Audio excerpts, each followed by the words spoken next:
Bom dia, agora estamos retornando com a nossa semana de capacitação e agora a gente vai falar de um tema de suma importância, que é o nosso controle interno, que será promovido pela nossa facilitadora, Fernanda, que está atuando na controladoria da casa. Por favor, Fernanda, o espaço agora é todo seu. Chegou, né? A hora chegou. Obrigada, Alessandra.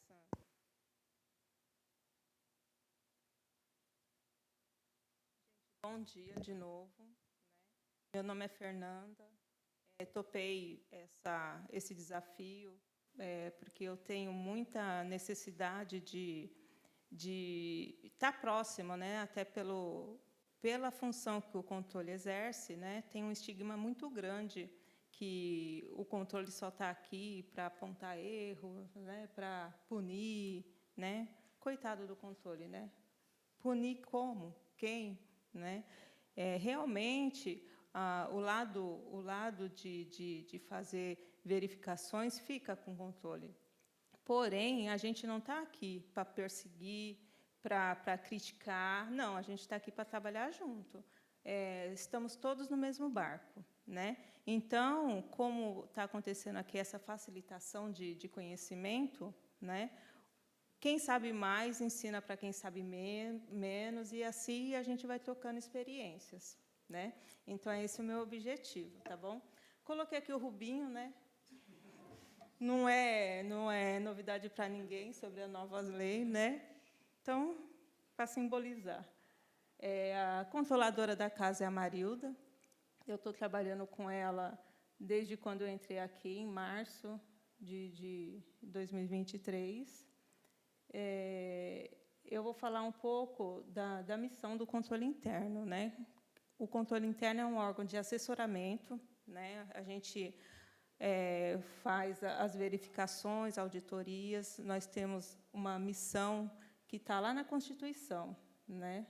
E aqui, se eu não me engano, foi muito recente a criação do controle interno, né? Ela foi criada depois, através da resolução, esqueci o nome da resolução, 17, né? E foi alterada agora recentemente, né?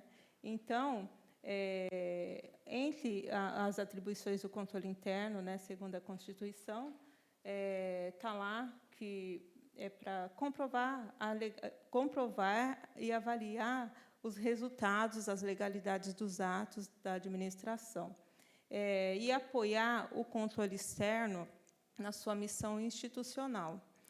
Eu sempre falo que é melhor a gente achar um erro, e quando eu falo erro, eu não estou dizendo que o servidor não pode errar, eu estou falando de coisa grave. Né? É melhor a gente achar alguma coisa aqui e tomar as providências necessárias. Quando chegar lá fora, já está tudo encaminhado, do que o controle ser um órgão omisso, não trabalhar, e, quando chegar lá fora, a bomba explodir. Né? Então, a gente faz esse papel de correção. Nós estamos subordinados diretamente à mesa diretora. Né? E aqui, de acordo com a nossa resolução 21, que trouxe mais atribuições para a gente, né? Para mim e para a Marilda, a gente adorou, né, Alessandra? Então, está lá, né? Examinar os convênios, os contratos da Câmara, promoção de orientação, né, preventiva e de assistência técnica aos servidores e gestores, realização de auditoria, acompanhamento e fiscalização das informações no portal da transparência. E outras coisas também, mas eu tirei as coisas mais que têm a ver com o nosso dia, aqui, com o nosso tema. Então, aqui o ato da mesa 17 é o que regulamenta a nova lei de licitações aqui na casa. Então, o que ele fala? Ele fala assim, ó, na prestação de auxílio, a controladoria observará a supervisão técnicas, normativas, e se manifestará no aspecto de governança, gerenciamento de riscos, certo? Daí eu coloquei uma frase que é do governo federal em relação à governança, né? Governança pública compreende tudo o que a instituição pública faz para assegurar as ações que esteja direcionada e alinhada com o interesse da sociedade, né? Então, a gente assessora o órgão a cumprir a missão dele. E a gente, de acordo com essa nova lei de licitação e com a regulamentação da Câmara, a gente vai trabalhar assessorando, né, defendendo, orientando o pessoal que faz o processo de licitação. E a nova lei de licitação, ela se preocupa muito com o risco, né, o planejamento com o risco e com várias outras coisas, mas o foco dela é no resultado. Então, o que é o risco, né?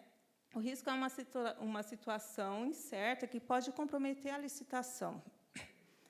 E você tem duas formas de você reagir ao risco, né? Você ser surpreendido com o risco, ou, se não, você se preparar para enfrentar o risco. Daí você coloca numa balança e vê. É possível? Vale a pena eu assumir esse risco? O que eu posso fazer para mitigar esse risco, para diminuir as consequências? Tudo tem risco, né? Não é só a licitação, tudo que a gente vai fazer tem risco, né? Eu estou correndo o risco de virar meme aqui, né? Então, vai lá. Daí eu coloquei aqui os tipos de risco que pode acontecer na licitação, num processo licitatório, né? Riscos operacionais que envolvem diretamente o processo.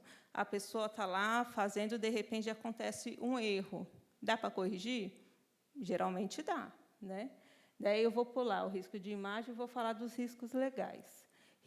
Os riscos legais é quando a gente está fazendo a licitação, fazendo alguma coisa, e, de repente, a legislação muda e a gente tem que rever o que a gente está fazendo porque não foi finalizado ainda, né?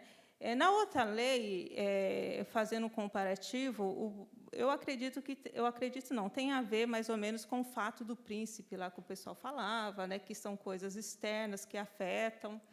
E o risco financeiro, né? O risco financeiro, estou fazendo uma licitação e, de repente, a gente não tem o cuidado de mandar para a execução orçamentária para ver se realmente tem a verba disponível, se está totalmente dentro a compra, ela realmente está dentro do órgão, compete ao órgão fazer aquele tipo de compra, né? Isso também é tipo risco financeiro ou orçamentário, que a gente também corre.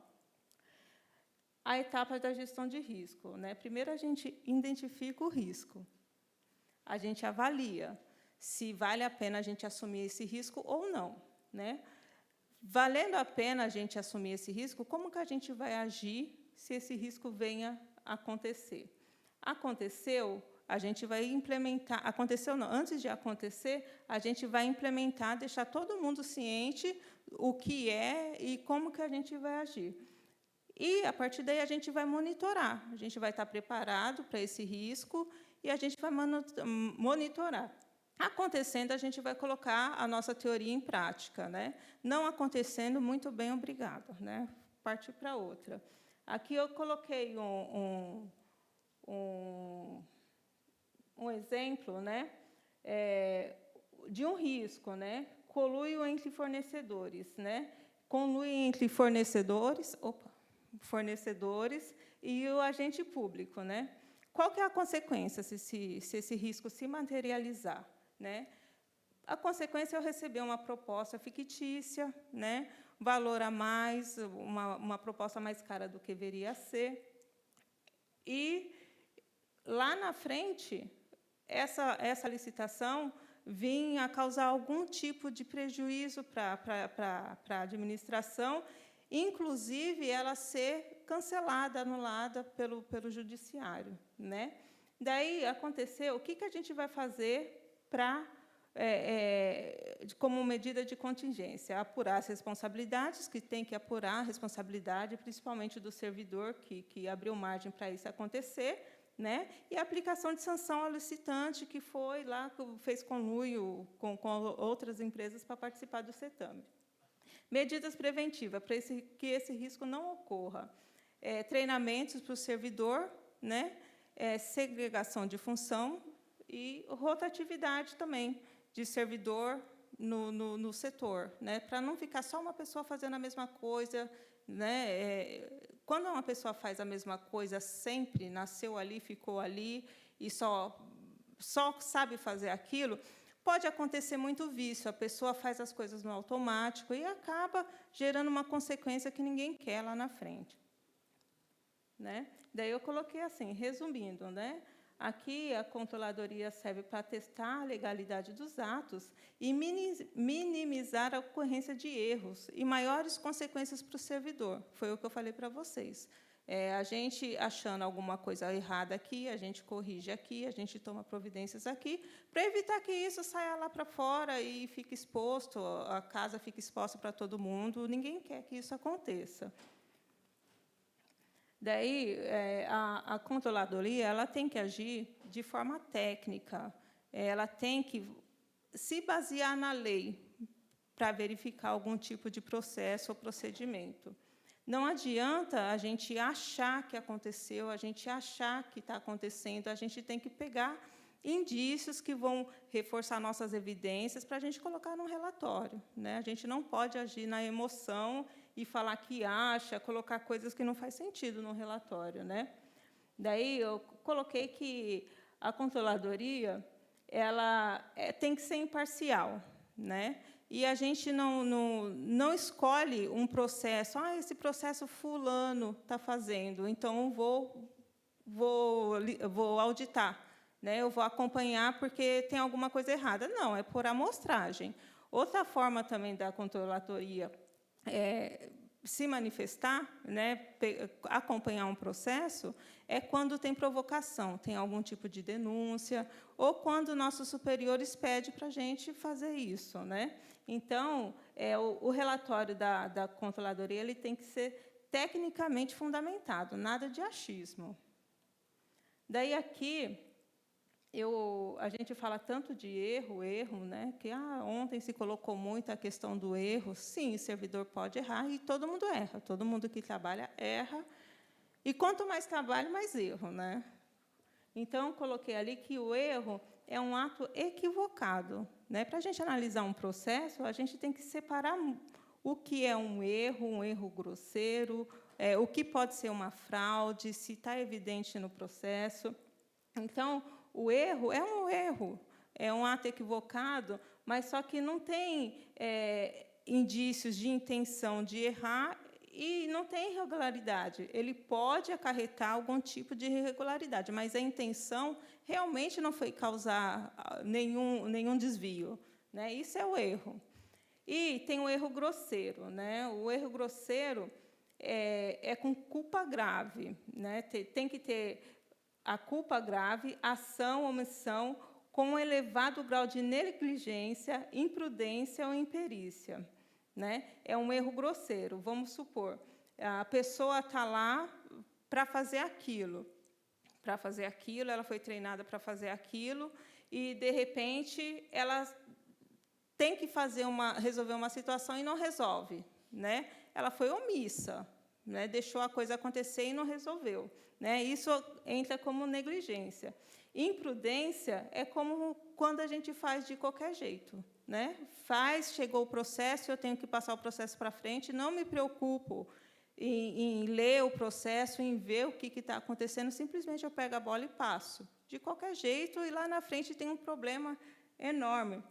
Em relação a isso, eu vou até falar uma situação que agora não está acontecendo, assim, agora os processos são digitais, mas uma coisa que prejudicava muito o trabalho da controladoria, do controle, os processos eram manuais, a numeração de páginas manuais, né? E daí tem gente que tem uma letra bonita, né? Que não dá para entender o que a pessoa escreve, né? E me colocava um número de página. Vamos supor, a página era 148, só uma suposição. Daí, o coleguinha que vinha depois para numerar o processo achava que era 700, né? E seguia a numeração 700, e o processo vai, até alguém ver, ou, senão, ninguém vê. Né? E isso, lá na frente, quando o Tribunal de Contas pega esse processo, o que ele vai entender? Né? Dependendo do conteúdo, ele tem 1000 formas de diagnosticar o que aconteceu ali. Vai depender do conteúdo do processo. Pode não ter problema nenhum, mas eles podem falar assim, está faltando folha. E aí? Quem que vai provar que não está? Né? Então, isso é imprudência. Para mim, é ação sem cautela.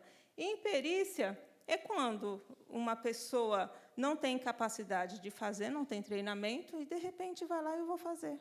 Ou, senão, até o gestor pede para fazer, e acaba lá na frente dando errado, tendo que voltar. Né? O que a controladoria acha quando ela analisa um processo? Né? Indícios. Indícios é uma situação que teria que ser dessa forma, versus o que foi achado, versus a forma que está. Né? Isso é um indício. O indício é uma fraude? Não é uma fraude. Um indício pode levar a sustentar a ideia de fraude, de que alguma coisa está errada. Quando eu coloquei indícios ali de corzinha amarela, que, quando a gente acha um indício, alguma coisa estranha, acende o alerta amarelo, né, para a gente prestar atenção que talvez lá na frente aconteça alguma coisa, tenha alguma coisa inesperada lá na frente. Né? Vários indícios a gente usa para sustentar uma evidência, né, que vai dar suporte ao meu relatório.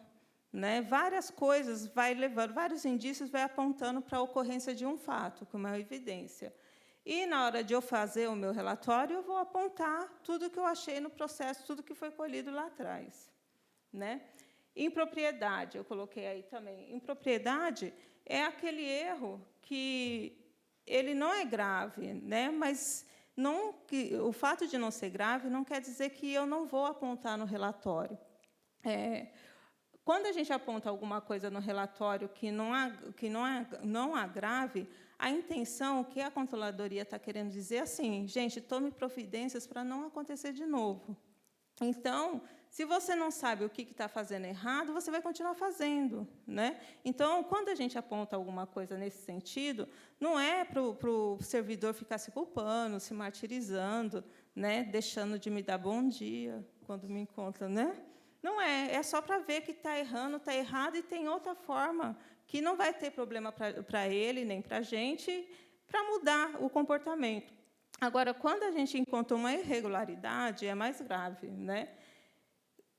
Geralmente, quando é irregularidade, é alguma coisa que fere a lei. Né? E a gente relata e passa para o supervisor, para o superior, para tomar providência.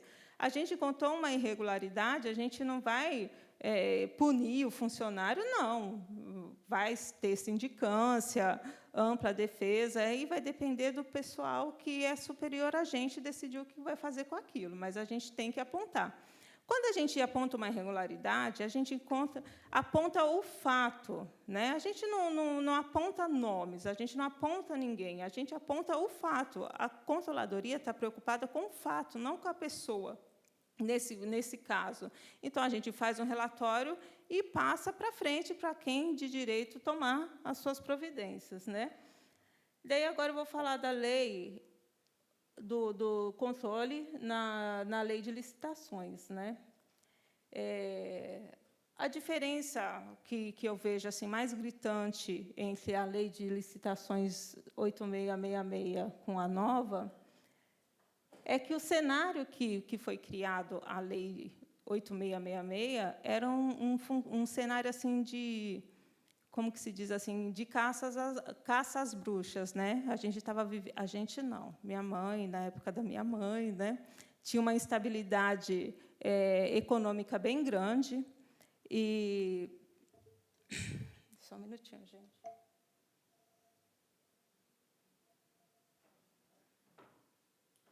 Além da instabilidade econômica, o funcionário público tinha um rótulo que ganhava muito bem, que era Marajá, né?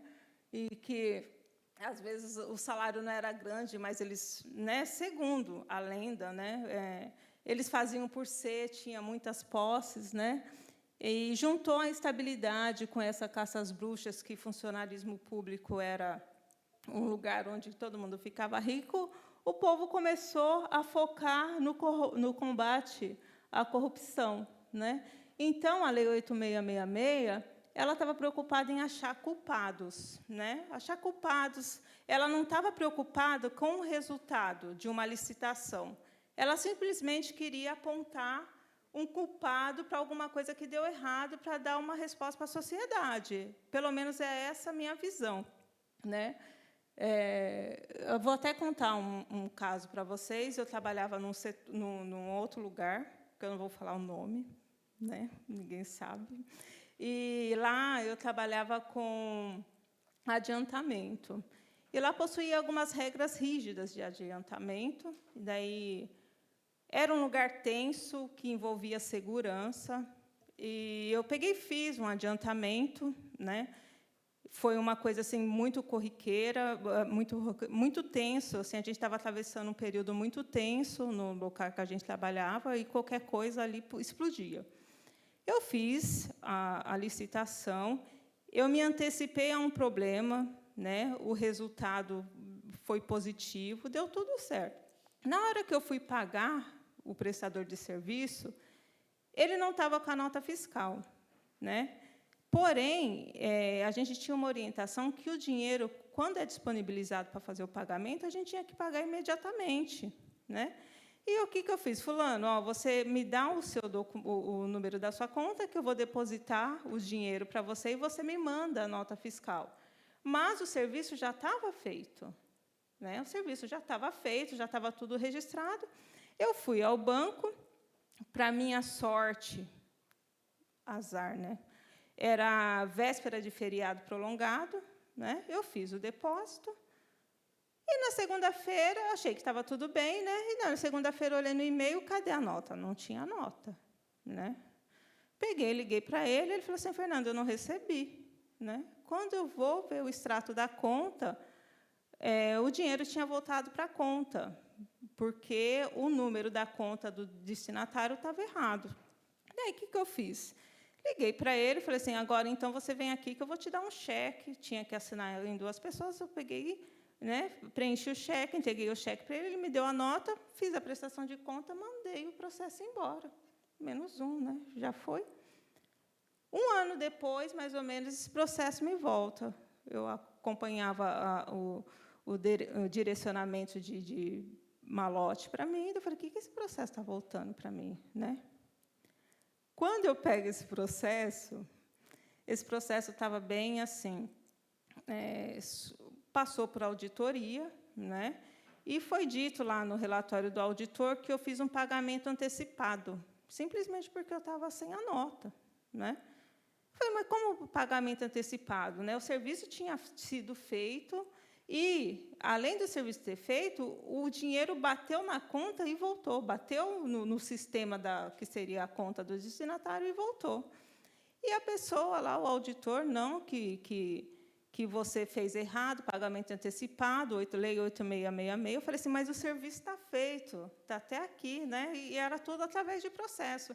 E como ele era um órgão de assessoramento direto da presidência, ele teve uma hora que ele falou que não cabia mais eu responder nada, eu juntei um monte de documento, ele falou, ó, você vai devolver o dinheiro. Né? Eu falei, como assim devolver? Para a gente devolver alguma coisa, essa coisa precisa estar com a gente. Né? E ele falou, não tem jeito, vai ser descontado do seu salário. Né? E, na época, eu tinha um cargo em comissão, né? Fazia tudo para ficar no cargo, engoli aquele sapo e deixei a pessoa descontar do meu salário. E, naquele momento, eu falei que aquele lugar não me merecia, a primeira coisa, porque eu dei de tudo para resolver um problema maior e ninguém estava vendo. Né? E outra coisa que eu coloquei na cabeça, que eles iam devolver meu dinheiro. Né? Então, enquanto eu fiquei no cargo, eu engoli, eles mensalmente estava lá, ressarcimento de valor administrativo. Gente, ressarci o quê se o dinheiro não estava comigo? Foi pago, né? Então, a administração estava ganhando 2 vezes. A primeira, porque o serviço tinha sido feito, a segunda, porque estava descontando de mim. isso me causou assim um desgaste emocional muito grande, né? E eu cheguei até a pensar que fosse pessoal, que o moço estava me perseguindo. Falei assim, uma instituição com 13.000 funcionários, quem sou eu na fila do pão, né, para ele me perseguir, né? Quem sou eu, né? Então, assim, para ele eu era mais um RE. As pessoas que estavam comigo sabiam do meu esforço, mas para ele tanto faz. Por quê? Porque ele só estava preocupado com a formalidade, né? E só para resumir a história, né, eles me devolveram o dinheiro assim que eu saí do cargo, eu entrei com requerimento, eles me devolveram todo o dinheiro que eu paguei, e depois que eles devolveram o meu dinheiro, logo depois eu pedi demissão e saí de lá, né? Mas assim, ele foi culpado? Não foi. Por quê? Porque a lei 8666, ela não focava o resultado, né? Ela não queria pouco ia adiantar demonstrar que eu fiz o serviço. Ele queria saber se o procedimento foi cumprido, né? Aquele negócio de cara crachá, né? E daí eu coloquei aqui, ó, que a Lei 866, o foco dela era responsabilizar, era a legalidade, nas formalidades, o foco nas formalidades, legalidades, e responsabilizar o servidor. Coloquei até aqui, né? Repeti o slide, que era assim que eu me senti quando aconteceu isso, a pessoa apontando para mim, e eu, de toda boa vontade, acabei, né, metendo os pés pelas mãos, né? Daí eu coloquei aqui, ó, a Lei 866, ela estava focada no errado, no foco dela é o combate à corrupção. Já a 14133, ela prioriza o resultado, ela dá mais espaço para o servidor, para o gestor de boa-fé, decidir, né, gerar um resultado positivo para a instituição, e não necessariamente cumprir umas formalidades. Tem que ser cumprida, mas o foco dela é o resultado ser atingido, né? Então, a nova lei de licitações, quando ela foi criada, já tinha diversas outras ferramentas para combater a corrupção. Então, deu um fôlego para ela focar nos resultados, né?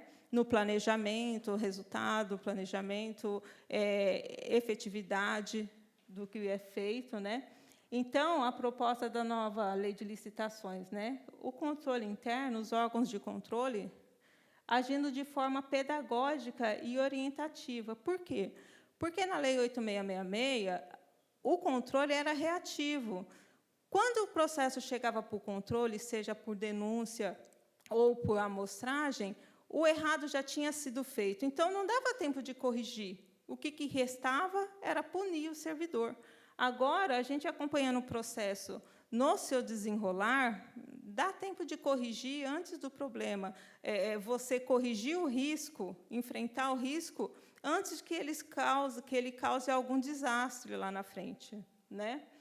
E qualificação profissional, segregações de função, cada um é responsável pela sua função, e separar o que é um erro doloso, né, um erro feito com intenção de errar, de um erro que é justificável, né? Eu apresentei para essa pessoa todas as justificativas possíveis documentais, extrato de banco, né, registro de entrada, mas ele não quis saber, porque para ele erro, tanto doloso quanto culposo, era a mesma coisa. Daí, a lei ela fala sobre 3 linhas de defesa, né, do servidor que age com licitação. A primeira linha de defesa, gente, dá para ver que está verde, amarelo e vermelho? Ah, tá. Então, a primeira linha de defesa, o primeiro tipo de controle é feito por quem está na linha de frente, por quem coloca a mão no processo, que executa a operação lá no começo do trajeto, do processo. Segunda linha de defesa, já entra, na segunda linha de defesa, que entra os órgãos de assessoramento da instituição, né? O que faz? Orientando, corrigindo problemas, e essa lei até se preocupa em defender o gestor de boa-fé, né? Então, assim, se o gestor, ele tomou uma atitude baseado num despacho da Procuradoria, numa orientação do controle interno, esse servidor ele tem direito ao respaldo da instituição futuramente, caso necessário, e caso o servidor também aceite, né? Esse aqui eu vou pular. Daí, aqui, eu coloquei também que o processo licitatório, de acordo com a nova lei, ele tem ele tem como objetivo também assegurar a seleção da proposta mais vantajosa para a administração. Antigamente, na Lei 8666, só se falava em valor. Hoje, eles querem o resultado, um resultado que seja mais vantajoso para a administração. Até na apresentação de segunda, você deixou bem claro que a proposta mais vantajosa nem sempre vai ser a mais barata, mas, se você tiver argumentos para justificar a sua escolha, né, a proposta pode ser aceita, mas você tem que também ter argumentos, né? Evitar o sobrepreço, contratações com sobrepreço, e superfaturamento e preços inexequíveis. Daí eu coloquei aqui, explicando o que é, né? O sobrepreço, geralmente acontece antes da licitação em si. O sobrepreço acontece na hora que a pessoa vai pegar fazer pesquisa de mercado. Daí, pesquisa de mercado, tem também a situação que, na hora da licitação do pregão, colui entre empresa da concorrência, as empresas acordam entre si os valores, né? Tem o superfaturamento. Esse superfaturamento ele é interessante porque, às vezes, a gente está caindo na questão do superfaturamento e não percebe. Quando a administração ela compra um produto com uma determinada qualidade e é entregue para a gente uma qualidade inferior, né? Então, a gente paga o valor acordado e, quando vai ver, a qualidade do que a gente pediu não é a mesma, né? Superfaturamento acontece também quando a gente vai mensurar, medição de um serviço ou de um serviço prestado, a gente vai fazer a medição e mede a maior, ou senão a gente deixa de efetuar numa nota fiscal os descontos que tinha que ser feito, não fez, tudo isso gera superfaturamento, né? É uma forma da empresa superfaturar. Quando ela deixa de cumprir o que foi proposto, ou quando a gente deixa de realizar uma ação, um desconto numa nota fechada, e acaba, de certa forma, ajudando a empresa, né? Beneficiando a empresa, né? E o preço que é inexequível é um preço que você fala, poxa, como que essa pessoa vai me entregar esse valor, né? Só se tombou o caminhão e a pessoa não, né? Isso aqui, a doutora já falou, né, doutora? Emergência fabricada simulada, né? Fracionamento, né? Então já vou pular, né? E outra função da controladoria é acompanhar o portal da transparência. No manual elaborado pelo pessoal do planejamento, está lá que tem que atualizar mensalmente o portal da transparência da Câmara, né, com informações referentes à despesa. Na Lei de Responsabilidade Fiscal, fala que tem que fazer essa disponibilização de informações, ela tem que ocorrer em tempo real, né? Sobre despesa, tem que ser em tempo real. A gente disponibilizar a informação em tempo real. Aqui na casa, apesar de estar lá mensalmente, a Hélia, o pessoal que tem essa responsabilidade de divulgar a informação, eles fazem quase que imediato, né? Então, a gente nunca teve problema com isso, seja mensalmente, eu acredito que eles não vão mudar, né? Seja mensalmente, né, que é uma referência mensal, mas, assim, está se antecipando, sempre vai estar se antecipando, né? Daí, aqui é um vidinho que eu coloquei para vocês, é rápido. Onde é que aperta, gente? 2 vezes? É rapidinho, tá bom? Em cima desse a gente vai... Não. Ai.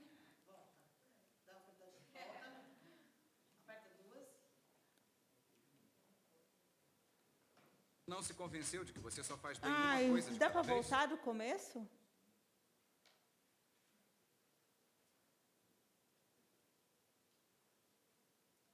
Não se convenceu de que você só faz bem uma coisa de cada vez? Então Apolo tem um truque para você. Então tente descobrir como ele faz enquanto você presta atenção no que ele diz.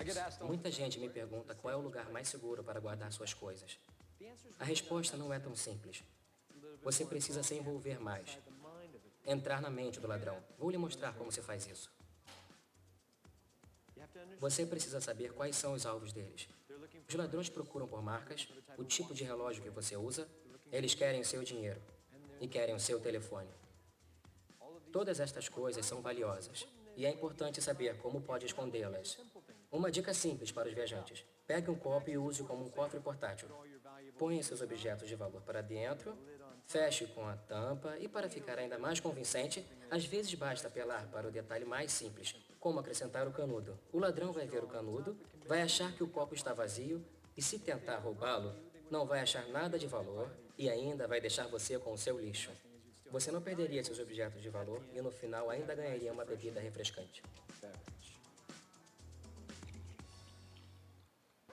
Todo Percebeu mundo qual aprendeu? foi o truque? Fecha, E você viu para. Ai, o que aconteceu? o coelho? Então, todo mundo aí aprendeu a guardar as coisas de valor? Alguém viu um macaco passando atrás do rapaz? Não. Não. Vocês viram um coelho passando? Não. Não. Então tá. Não se convenceu de que você só faz bem uma coisa de cada Vamos lá, vez? de volta. Então Apolo Presta tem um truque atenção pra você. atrás do Então moço. tente descobrir como ele faz enquanto você presta atenção no que ele diz. Muita gente me pergunta qual é o lugar mais seguro para guardar suas coisas. A resposta não é tão simples. Você precisa se envolver mais. Entrar na mente do ladrão. Vou lhe mostrar como se faz isso. Você precisa saber quais são os alvos deles. Os ladrões procuram por marcas, o tipo de relógio que você usa, eles querem o seu dinheiro e querem o seu telefone. Todas estas coisas são valiosas e é importante saber como pode escondê-las. Uma dica simples para os viajantes. Pegue um copo e use-o como um cofre portátil. Ponha seus objetos de valor para dentro, feche com a tampa e, para ficar ainda mais convincente, às vezes basta apelar para o detalhe mais simples, como acrescentar o canudo. O ladrão vai ver o canudo, vai achar que o copo está vazio e, se tentar roubá-lo, não vai achar nada de valor e ainda vai deixar você com o seu lixo. Você não perderia seus objetos de valor e, no final, ainda ganharia uma bebida refrescante. Então, eu trouxe esse vídeo para mostrar para vocês que a gente está analisando um processo, de repente aparece um macaco no processo, não tem nada a ver, né? Umas coisas assim que acaba chamando a atenção, né? E eu queria mostrar para vocês a profundidade, coisas que, quando chega o processo no controle externo, eles vão atrás. E a gente nem imagina, fala assim, nossa, esse povo é louco, olha aqui que eles vão atrás. Eu vou contar, teve um processo aqui uma vez que eu achei antigo, eu não sei. Eu tomei muito cuidado para não colocar nenhum processo atual, para não expor ninguém, né? Então, assim, um processo antigo, eu não lembro qual, que a pessoa do Tribunal de Contas pegou a foto do Google, colocou na frente da empresa para falar o local da empresa. Então, assim, olha o ponto que eles chegam, né? A pessoa tem assim, pegar um endereço, fotografar o local para falar. Eu não ia falar, mas era um terreno baldio. Mas, assim, muitas vezes, quando a gente pega, a gente não tem esse zelo de fazer esse tipo de averiguação. O negócio, às vezes, é tão mecânico que a gente pega, aceita e coloca no processo e toma aquilo como verdade. Nós não somos os únicos. Isso acontece mais do que a gente percebe. Então, o que eles fazem? Eles pegam lá, vão atrás do nome do titular da empresa para ver se ele recebe algum tipo de benefício do governo, para ver se ele não é usado como laranja. Eles pegam, averiguam o endereço, pega a empresa para ver quantos funcionários a empresa tem, como que é a folha de pagamento dessa empresa. Eles vão a fundo, né? Eu coloquei a fonte de onde que eu tirei várias informações, tá bom? Daí aqui, ó, aqui a pessoa foi fazer participar de uma licitação, né? E a pessoa pegou e assinou a visita da obra, que tem algumas obras que a gente vai fazer, alguma licitação, que realmente é obrigatório fazer visita técnica, né? Daí a pessoa foi lá e assinou a visita técnica. A desconfiança, o sinal amarelo nasceu por quê? Por causa da diferença de assinatura entre a pessoa que foi visitar o local e o documento dessa pessoa. Já acendeu a luzona amarela. Alguém achou um coelho aí? Além da assinatura? Não? Hã? Não. Olha lá. Agora dá para ver. Eles foram atrás e descobriram que essa pessoa tinha morrido. A dona do documento tinha morrido. Eles pegaram o laudo cadavérico e anexaram o processo.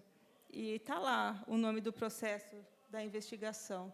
Então, assim, quem, em sã consciência, vai chegar a ter a ideia que a pessoa que vai conferir vai atrás para ver se o documento é verdadeiro e me colocar um laudo cadavérico no processo, né? Mas eles vão. Eles vão. Aqui também. Aqui é uma certidão. Uma certidão, né? Não é nossa, mas é uma certidão. É uma certidão. Alguém achou aí um pavão nessa certidão? Normal, né? Olhando assim, é normal. Ele foi verificar, a pessoa que pegou esse processo foi verificar a certidão. Está falando que nada consta, né? Uma certidão positiva de débitos com efeito de negativa. Quer dizer que existe débito, mas esse débito está sendo tratado de alguma forma. Então, ela tem efeito de como se o débito não houvesse. Olha lá, a certidão verdadeira. Olha o tanto de problema que ela tem, né? Então, isso é uma seara que a gente já pode entrar, né? A empresa forneceu uma certidão para a gente vai verificar essa empresa, não ir lá pegar um laudo cadavérico e colocar, né? Mas isso aí dá para a gente ver. Aqui, isso aqui eu achei demais. Isso aqui é um atestado de capacidade técnica, né? Ele foi emitido em 27 de maio de 2018, né? E um próprio órgão público atestou que a empresa sempre locou aparelhos, os utensílios, a empresa sempre locou, né? Olha que legal, sempre locou. Daí a pessoa foi lá e pegou a ata de constituição da empresa, 9 de abril, um mês antes foi constituída a empresa. Como que sempre locou, né? Para ela ser constituída 9 de abril, para ela participar de um processo de licitação, aí vamos chutar abaixo aí mais uns 3 meses. Como que sempre locou, né? Aqui, esse aqui também é legal. Esse aqui acende lá o amarelo, né? O farol amarelo para a gente, né? A pessoa, por desatenção, foi fazer o orçamento e colocou 30 de fevereiro. Não existe, né? Quando eu vi, eu também achei, falei assim, pô, né? Daí, olha só, outra empresa, com o mesmo erro. É porque na hora de aumentar não saiu. Só tocou o slogan lá. Né? Aqui também. Aqui eu queria até justificar, gente. Eu quis justificar, mas, né? Aqui alguém achou alguma coisa?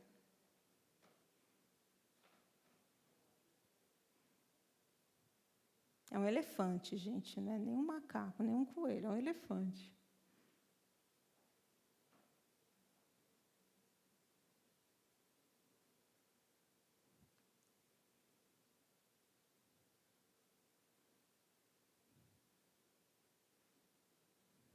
Não? Não? É, bonitinho, né? Bem feito o negócio. Hã?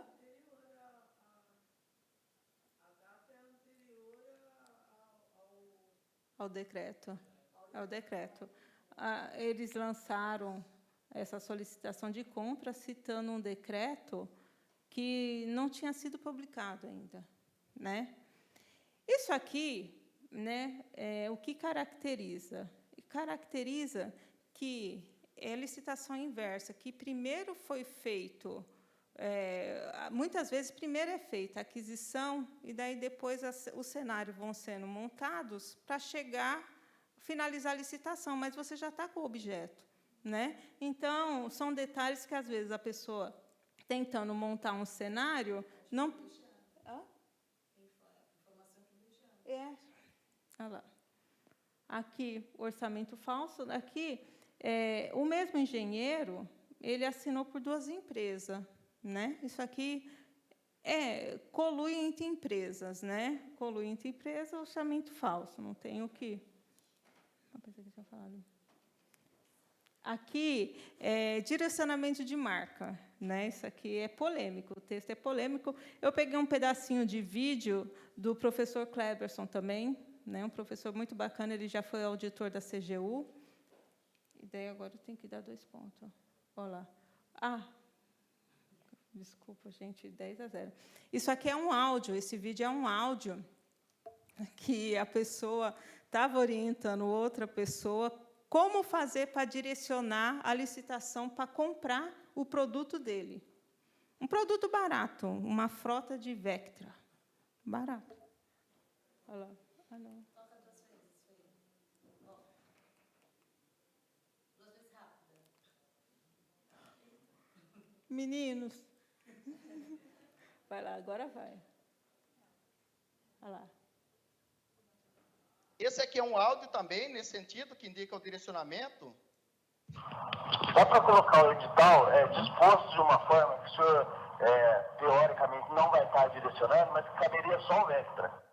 Não vai estar direcionando. Eu vejo lá as especificações de potência, de tamanho de porta-mala, aí exclui os outros veículos. Aí não corre o risco de entrar um Focus, não corre o risco de entrar um outro carro que vocês não queiram. Na verdade, o edital de Taubaté, eles fizeram isso. Eles colocaram alguns itens que só o Vectra tem. Então não tinha como entrar com outro carro. Uma lâmpada do farol, que é só o Vectra que tem, entendeu? Então já fica livre dos outros carros. Taubaté, se eu não me engano, nós vendemos dois em seguida, foram 2 pregões diferentes. Um era para o gabinete do prefeito, o segundo eu já não tenho certeza. Então, né? A pessoa não ajuda, né?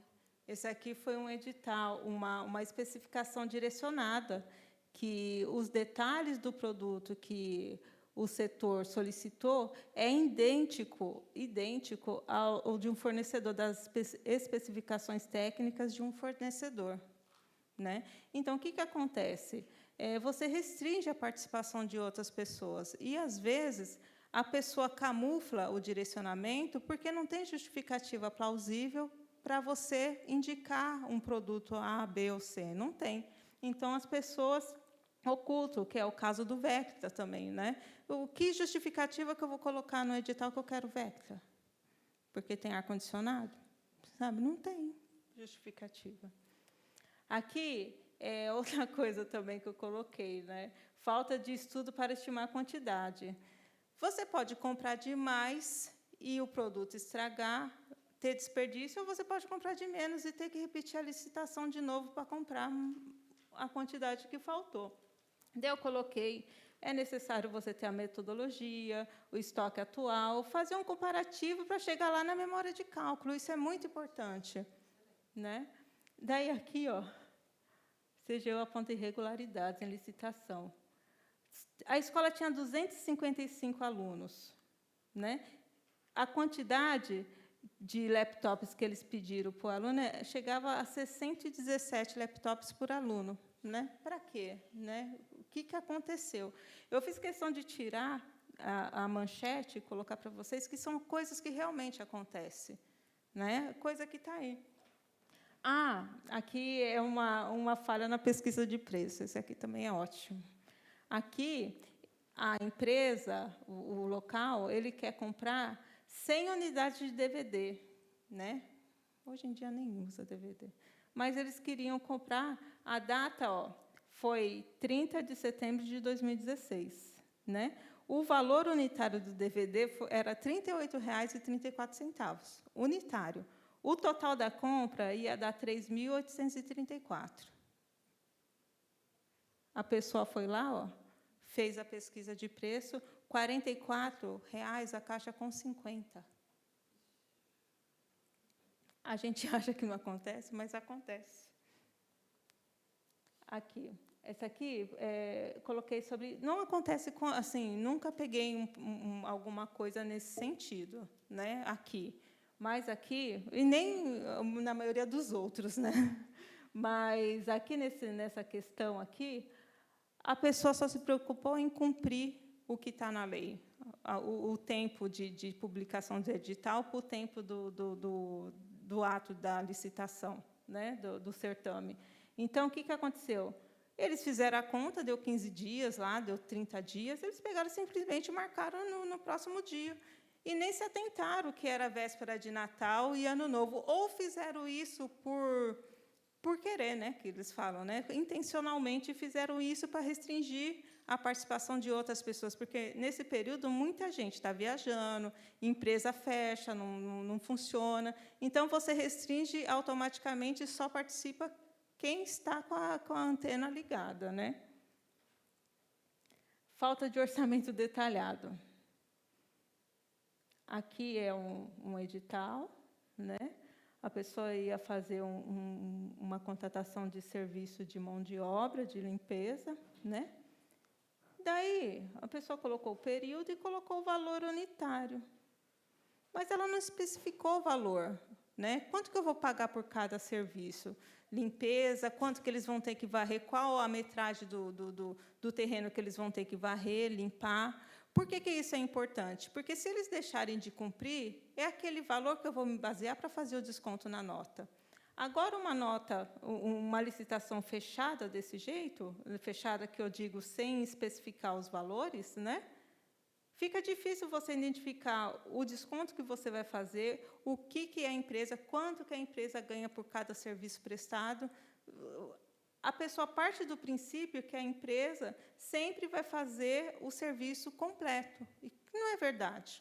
Né? Acontece vários episódios no decorrer do mês que a empresa falha. Né? Então, aqui, coloquei inconformidades identificadas. Não há indicação em metros quadrados da área total. Não há indicação do preço pago por metro quadrado. O edital não adotou como parâmetro índice de produtividade, né, a qualidade do serviço. Não permite o correto dimensionamento da mão de obra necessária. Ela fala que tem que limpar, que tem que varrer. Mas quantas pessoas que vai ser necessário? Ali não estava escrito três funcionários? Sim, estava escrito de acordo fechado desse jeito. Então, mas para o valor unitário fechado desse jeito. A partir do momento que você desmembra, aí você vai ter a noção real de quanto você precisa. Né? Então, assim, como que chegou nesse valor de 7.000? Não dá para saber. Aqui, utilização inadequada de critério de julgamento para o menor preço global e aglutinação de objetos diferentes no mesmo lote. Né? Aquisição de 25.000 kits escolar.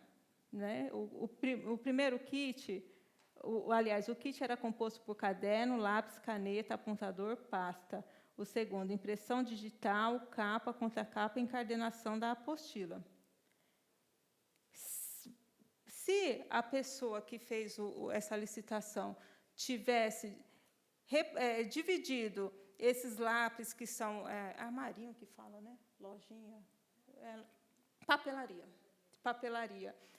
tivesse dividido, eles iam ganhar mais concorrentes. Por quê? Porque, geralmente, a pessoa que vende lápis, caderno, caneta, não necessariamente ela faz impressão digital, não necessariamente ela faz encadernação de apostila. Então, são objetos distintos. Tudo bem até colocar o primeiro no mesmo lote, porque, como eles iam distribuir em kits, faltando, se uma empresa, se ele coloca em lote distinto o primeiro, e uma empresa não entrega o lápis, compromete todo o meu kit, né? Então, tem uma justificativa. Agora, você colocar os dois no mesmo lote, fica difícil as empresas participarem. Isso aqui também é legal. Isso aqui é quando a gente contrata, onde foi dito sobre vigilância, né? Então, quando a gente contrata a vigilância, a gente contrata posto de serviço. E, na maioria das vezes, o posto de serviço ele tem que ser se está coberto, que eles falam, né? 24 horas. A gente contrata o pacote fechado de 24 horas para determinada quantidade de posto. Muita empresa, né, muitas empresas, o que elas fazem? Ela deixa lá 6 postos, 5 postos, ou um posto que seja, mas, na hora do almoço desse funcionário, desse colaborador, ela não manda cobertura, né? Daí, das duas, uma. Ou esse servidor ele almoça no local de trabalho, não saindo do posto, e futuramente coloca a empresa na justiça como corresponsável à instituição, né? Ou a pessoa sai do posto e deixa esse posto totalmente descoberto, que é uma falha muito grave que tem. Se você está contratando um posto, é porque ele não pode ficar descoberto, né? Então, a pessoa sai para trabalhar ou para almoçar e o posto fica vago. E, se a gente fizer uma conta com um posto, horário de almoço e horário de jantar, de 720 horas mensais que esse posto deveria estar coberto, ele só teve coberto 660 horas. Né? E o que a gente faz? A gente, descontando 1 hora de almoço, de jantar por dia, no final do mês, né, dá 60 horas. E o que a gente vê acontecendo? Né? Muitas vezes, a empresa ela dá 1000 justificativas, porque, para ela, é uma despesa deslocar um funcionário para vir cobrir hora de almoço e hora de jantar. Então, ela vai evitar, de todas as formas, não fazer isso. E a nossa obrigação é, realmente, se não tiver previsto no contrato algo diferente, é a gente descontar, porque, senão, vai estar gerando um superfaturamento para a empresa, vai estar uma medição inadequada, né, e um superfaturamento da empresa. É difícil? A gente sabe que todo mundo precisa almoçar? Sabemos. Né? Mas a gente não cobra do funcionário, do colaborador, e sim da empresa a cobertura do posto, que é ela que está recebendo por isso. Né? Daí, depois, a pessoa sai da empresa, coloca a empresa na justiça, que geralmente é isso que se faz, e a gente tem que ficar justificando, comprovando, né, que a gente não tem nada a ver com isso. Né? Mas, dependendo do juiz, tem. Né? Então, vamos lá. O que um contrato de posto de serviço, o que é importante para a gente do controle fazer uma averiguação? Não só esse contrato de vigilância, né, de posto de serviço, mas outros contratos. Avaliação, né, periódica da prestação de serviço. Geralmente, contrato de vigilância já tem até um modelinho da planilha de avaliação mensal da prestação de serviço. Né? O devido desconto pelo serviço pelo posto descoberto, né? E o relatório da fiscalização, relatando que teve ausência, mas a empresa colocou lá uma pessoa para cobrir o posto, que a pessoa foi substituída na hora do almoço. Tudo isso é importante, porque tudo isso vai contribuir com provas para, quando chegar na Justiça do Trabalho, não, está aqui, realmente tinha um volante cobrindo, né, uma pessoa cobrindo o posto. Mas isso a gente acaba não prestando muita atenção. E aqui, para finalizar, a gente falou dos riscos lá, o risco operacional, diversos riscos que a gente passou, mas, de tudo o que a gente falou lá atrás, o pior risco que tem é o risco de imagem. Né? Por quê? Porque, com essa era da informática que a gente está vivenciando, as informações elas são pulverizadas muito rápido. E, quando você tem a sua imagem exposta, ainda mais uma instituição igual a Câmara de Santos, né, que todo mundo está cheio de holoforte para cá, né, devido à história, ser uma casa política, tudo. Quando a gente assume esse risco resolve assumir esse risco de imagem, é uma coisa que não tem volta. Então, a gente tem que pensar muito antes de dar um passo em falso nessa direção. Não tem como corrigir o risco de imagem. Uma vez que você fez alguma coisa e caiu aí na boca das pessoas, acabou. É a nossa imagem que está em jogo. E não é só a imagem da instituição. A gente chega com o nosso crachá, eu trabalho na Câmara. Foi lá. É bem assim que acontece. Então, não tem volta. As pessoas lembram disso a vida inteira. A terceira geração aí de descendente, o pessoal está falando disso. Daí eu coloquei aqui, coordenador técnico recebia propina por compra de materiais parados. O brasileiro é criativo, né? Tinha um monte de material lá parado, e, ao invés de a empresa mandar material novo, ela mandava, a pessoa recebia material praticamente inservível, né? Isso caiu na mídia. Isso aqui também, isso aqui é atual, tá, gente? Essas duas aqui é atual, né? Mauá fecha contato com ONG que tinha sede em sex shop. Gente, o pessoal vai atrás. É impressionante, o pessoal vai atrás e a gente acaba deixando o rabo ainda, assim, a pessoa vai atrás e pega umas coisas dessas. Mas, assim, para finalizar com chave de ouro, cadê a Aninha? Olha lá.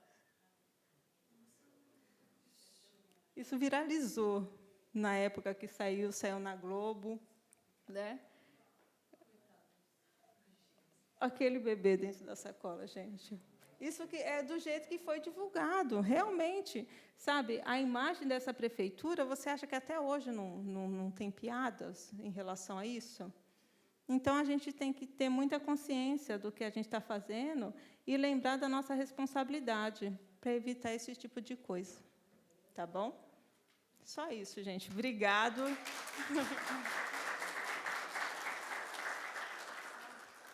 Minhas redes sociais. Sem pergunta, sem pergunta, sem pergunta. Ai, tá bom, vai, gente. Vamos cumprir o protocolo. Não tem pergunta, não, né, Henrique? Alessandra, não tem pergunta, não? Não.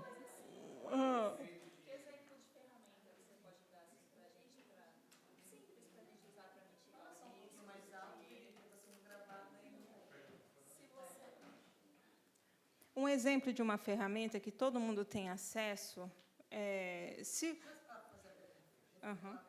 Tá. Só reformulando. Bom dia, no microfone. Se você pode dar exemplo de ferramentas assim fáceis para a gente utilizar para mitigar esses riscos que foram apontados. Então, o nosso trabalho de acordo com a nova lei de licitação, é a gente fazer esse estudo desses riscos, né? Até para amparar a equipe de alguma certa forma. Hoje eu vou falar para você que, como isso ainda está começando, está cru, é informação, é perguntar, é ter dúvida aí atrás do superior, é não ficar sofrendo com o processo na mão, não achar que o processo é uma batata quente, é ir na fonte certa e perguntar. O que a gente não souber, a gente vai procurar saber para passar uma informação para vocês. Né? Porque hoje a gente não tem nada pronto ainda. Né? Isso a gente vai aprendendo, como a doutora disse, vai surgir muitas dúvidas, a gente vai bater muita cabeça, mas o passo tem que ser dado com precaução. Não quando eu digo precaução, não é ter medo. Né? É você ir procurar, é você ir perguntar, né? É você tentar ser mais claro e direto possível, né? Mais seguro possível. Quando chegar esse processo, se ele passar pela nossa mão, chegar na nossa mão, tiver algum problema, a gente vai apontar. Né? Mas, se não tiver, a gente também vai apontar risco, problema, alguma coisa, em tempo hábil, que seja em tempo hábil para corrigir. Né? Porque depois que a licitação foi feita e tudo está feito, daí chega para a gente falar assim, o controle, o que vai restar? Vai cair lá na 8666, apontar o culpado responsável. Você entendeu? Então, assim, a precaução, a ferramenta maior é a precaução e a informação. Não ter vergonha de perguntar. Barros não tem pergunta não, né? Uma perguntinha, Fernanda. Primeiro, quero agradecer, foi brilhante, trouxe muitos exemplos, reflexões. Quanto à responsabilidade de cada servidor, de cada agente público, né, dentro das suas atribuições, nos faz refletir, né, dentro desse espaço tão importante que é a Câmara Municipal de Santos. Mas eu gostaria de fazer uma pergunta, se já existe, por parte da Controladoria, um estudo para fazer a elaboração do compliance, para que a gente pudesse direcionar justamente a nossa rotina administrativa na Câmara. Alessandra, o controle, hoje, ele está comigo e com a Marilda, né? Com certeza, a gente vai precisar de mais servidores para compor esse controle, né? Assim como novidade, né, trabalhar, a gente está esperando, ainda é um assunto que tem muitos espinhos, para o controle também não é diferente, né? Então, a Marilda e eu, nós estamos procurando nos adequar, né? Porque para a gente também é uma novidade, assim, não vou falar que caiu no nosso colo, a gente sabia que a gente ia fazer parte disso, mas não tão profundamente, não tão atuante como é posto, como está posto, como foi regulamentado. Então, assim, ainda já tem, que eu saiba, a gente está montando, né? A gente está pensando disso para futuramente, trabalhando. Eu acredito, Alessandra, uma coisa que a gente precisa montar isso em conjunto, né? Não é o controle sozinho, é um conjunto, porque eu preciso entender as dificuldades do planejamento, da administração, até para a gente ser uma equipe, tá bem coeso nisso, né? Não adianta vocês tomarem alguma atitude e chegar para a gente e a gente falar, está errado, sabe? Não adianta. Importante então, o trabalho em rede, mas importante a gente colocar como meta de planejamento, isso, porque está muito distante. Por isso que eu perguntei se existe, dentro da perspectiva da Controladoria, essa elaboração, que é um documento que acaba estruturando justamente essa questão das ferramentas que a Viviane solicita, para nos direcionar internamente. Sim, né, nessa questão que aí vai dar suporte e adequação. Então, E colocamos já, de antemão, a Secretaria de Planejamento à disposição para colaborar, se for o caso, pensar em criação de grupo de trabalho, para desenvolver, porque eu acredito que ele vai nortear as nossas ações internas. Vamos precisar, vamos fazer juntos, né? Já tinha sido pensado, inclusive, planejar antes como proceder. Desculpa. Com vocês. Não para depois apontar. A gente acho que já tinha conversado sobre isso até com a Maria. Quando eu entrei aqui, esses grupos de trabalho já existiam, né? Já estava acontecendo. E eu até comentei com a Alessandra, eu queria ter participado, né? Mas, assim, não participei e não é por isso que eu vou ficar de fora, né? Eu fui lá, conversei com ela e estou aqui, né? Mostrando, sinalizando que o controle está do lado, né? Não está na frente, não está em cima, não está nada, a gente está do lado, né?